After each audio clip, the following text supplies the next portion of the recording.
कुछ लोग जो बयानबाजी करते हैं इसलिए ही करते हैं ताकि वो विवाद में बने रहें। कुछ लोगों का यही मानसिकता होता है कि हमारा वोट बैंक कहीं खराब ना हो, और इस तरह का टिक्का टिप्पणी करके ये साबित करते हैं कि अपने जो विवाद में घिरे रहेंगे तो वोटर कहीं ना कहीं हमसे कनेक्ट करता रहेगा।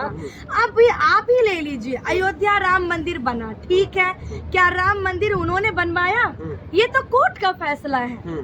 ये तो अब अभी इनके पार्टी में ऐसे ऐसे लोग हैं, आप ले लीजिए ना कंगना रनावत, उनको क्या पता, वो कहती हैं कि हमें हमारी आजादी 2014 के बाद मिली है, इनको राम मंदिर अयोध्या में जो बनी है उसके बाद बनी है, मिली है आजादी। तो पहले ये लोग खुद डिसाइड कर ले कि इनको आजादी कब मिली। हमें हमारी आजादी 1947 ईस्वी में मिली है, जिस दिन से हम स्वतंत्र हैं। अब इस लोकतांत्रिक देश में अपनी बातों को स्वतंत्रता पूर्वक रख रहे हैं और हम लोग आज़ादी की सालगिरह भी मना रहे हैं और प्रमुखता से अपनी चीज़ों को भी रख रहे हैं और फ्रीडम की तरह हम लोग रह रहे हैं इस देश में। अब आप बताइए, इस देश में जब आज़ादी की बात हो रही थी और ना जाने कितने लोग स्वतंत्रता सेनानी में जान दिए हुए हैं, ना जाने कितने की महिलाओं की मांग की सिंदूर उजड़ गई, कितने के हाथों की चूड़ियां फूट गई, कितने के घरों की दिया जो है वो बुझ गई, कितने का बेटा, कितने का कोख का बालक उजड़ गया इस आंदोलन में, इस लड़ाई में, देश को आज़ादी कराने में। देश के लिए कितने लोगों ने अपना कुर्बानी दिया है, क्या उनकी कुर्बानी वैसे ही व्यर्थ चली गई? क्योंकि असली कुर्बानी तो इनको राम मंदिर बनने के बाद मिली है।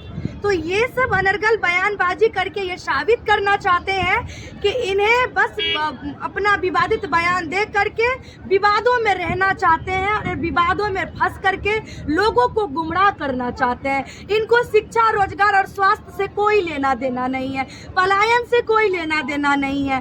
देश कैसे अर्थव्यवस्था पे ठीक रहेगी, कैसे आगे बढ़ेगी, हमारा देश कैसे नंबर 1 पे आए, उसके लिए कोई बात नहीं करना। इनको बात अनर्गल बयानबाजी को लेकर के यही करना है। तो मैं बस इतना ही कहूंगी उन लोगों को जो लोग इस तरह की बयानबाजी करते हैं, ये संकीर्ण मानसिकता को दर्शाता है। इनकी पार्टी पहले खुद ये लोग डिसाइड कर ले कि इनको आज़ादी कब मिली है। कंगना रनावत को 2014 के बाद मिलती है और मोहन भागवत जी को राम मंदिर जो अयोध्या में बना उसके बाद मिलती है। तो पहले ये लोग खुद डिसाइड कर ले, हमें हमारी आज़ादी 1947 में मिली है और हम आज़ाद देश के वासी हैं और प्रमुखता से अपनी बात को रखते हैं। और जितनों ने इस देश की स्वतंत्रता में अपनी जान गंवाई है, उनका जान ऐसे व्यर्थ नहीं गया है। जो प्राण निछावर की है वो व्यर्थ नहीं गया इस देश को आज़ाद कराने में। उनको, उन लोगों को मैं दिल से धन्यवाद और सैल्यूट करती हूँ कि ऐसे ऐसे वीर सपूत हमारे देश के लिए अपनी प्राण को निछावर कर दिए हैं। उसका तो ये सीधा मतलब विरोध कर रहा है ना, ये मोहन भागवत बोलकर। देखिए जितनी संगठन बनी है वो संगठन अपने तरह से प्रतिक्रिया दे रही है, क्योंकि इन लोगों का यही काम है अपने जनता को भ्रमित करना, लोगों को भ्रमित में रखना, विवादित बयान दे करके विवादों में घिरे रहना ताकि कुछ न कुछ चलता रहे, न्यूज में बने रहे, चर्चा में बने रहे। अच्छा एक बात बताइए, आज आप हमसे पूछ रहे हैं ना ये सवाल, अगर ये बात वो नहीं बोले रहते तो आज आप हमसे सवाल नहीं करते। तो यही सवाल तो हम उनसे कर रहे हैं कि बीजेपी के ही नेत्री कंगना रनावत कहती है कि 2014 के बाद हमें आजादी मिली, मोहन भागवत जी कह रहे हैं कि राम मंदिर अयोध्या में जो बना उसके बाद आजादी मिला। तो साहब पहले आप खुद अपने में डिसाइड कर लीजिए कि आपको आजादी कब मिली। एक्चुअल बात हम लोगों को आजादी 1947 के बाद मिली है और इन लोगों की जो अनर्गल बयानबाजी है उस पर आप लोग भी फोकस मत कीजिए। ये लोग ऐसे ही बयान देकर के विवादों में रहने का एक कारण है और कुछ भी नहीं। अच्छा मतलब उतना जो तमाम महान लोग थे जो देश के लिए लड़े, तो उसको सीधा अपमान न कर रहे हैं, वही उनको सजा मिलना चाहिए कि नहीं? नहीं, इन पे कानूनी कार्रवाई होनी चाहिए। हमारे कितने ऐसे सपूत जो इस देश को आजाद कराने में अपनी जान को निछावर कर दिए, न जाने कितने की मांगों की सिंदूर उजड़ गई, चूड़ियां हाथ की फूटनी। नारी सशक्तिकरण ने अपनी इस आजादी में अपना प्राण को गंवाए हैं, क्या उनकी प्राण ऐसा ही चला गया? अच्छा, हिंदू के नाम पे इस तरह से हिंदू के नाम पे लोग पॉलिटिक्स भी करते हैं। अब तो देश आजादी को भी एक मान लिए है मुद्दा बना देते हैं और पॉलिटिक्स गिरी कर रहे हैं सब नेता। तो आखिर मोहन भागवत इस तरह का बयान क्यों दिए?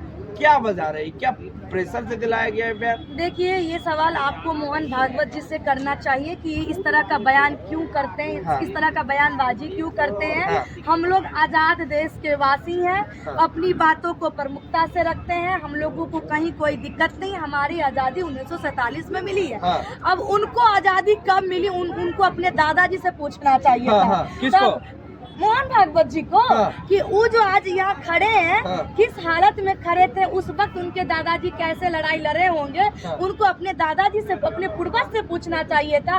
तब उनको पता चलता कि देश की आज़ादी में कितने लोग ने कैसे कैसे प्राण गंवाए हैं। हाँ। और कितनी कठिनाइयों का सामना किए हैं। हाँ। तो इन सब बयानबाजियों का कोई फर्क नहीं पड़ता है। हाँ। हमारा देश, हमारे लोग, हमारी चीजें लोग जान रही हैं और हम लोग उस चीजों को अच्छे तरीके से मना भी तो रहे हैं। मोहन भागवत को माफी मांगनी चाहिए। बिल्कुल ऑन कैमरा उनको माफी मांगना चाहिए। इस हाँ। चीजों को लेकर के अगर इस तरह का टीका टिप्पणी करते हैं तो ये बिल्कुल गलत बात है। ऐसे टीका टिप्पणी उनको नहीं करना चाहिए, ये शोभा नहीं देता है। और हम यही उम्मीद करते हैं कि प्लीज इस तरह से चीजों को खराब मत कीजिए।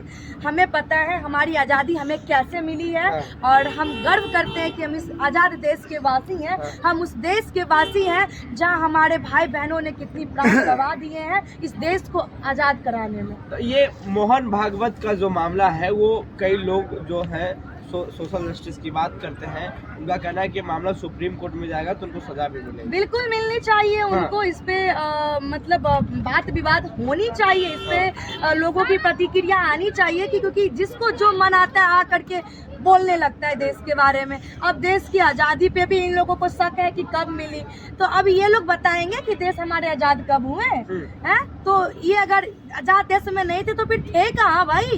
हैं? तो मतलब अनर्गल बयानबाजी से कोई इतना इफेक्ट नहीं मोहन होना भागवत है। ठीक है ना? उनकी मानसिक संतुलन खराब हो चुकी है, उनको भी बोलिए शिफ्ट करेंगे।